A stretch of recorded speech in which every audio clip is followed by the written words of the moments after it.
чичхлоо. Ийм ч юм болох гэж дээ. За яах вэ? Энэ дэрснийх цаг тоололд яаж орсныг Мичхагаас л асууж мэдээ. Мичхаг. Эргэх тоололд орох гэсэн юм би. Үүний тулд юу хийх учиртайг минь хэлж өгнө. Элбэг сурдаг эрдэм төгс учраас л мэчин жил болж би тодорсон юм да. Миний дүү ядаж над шиг бүжиглээд үзэлтэй.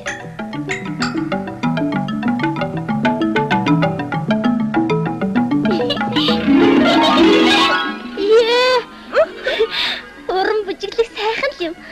Өргөшгүй надад даанч авьяа салгадаа.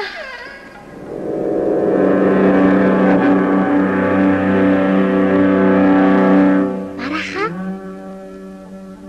Би юу хийвэл хулган жил болж цаг тоололд орж болох юм болоо.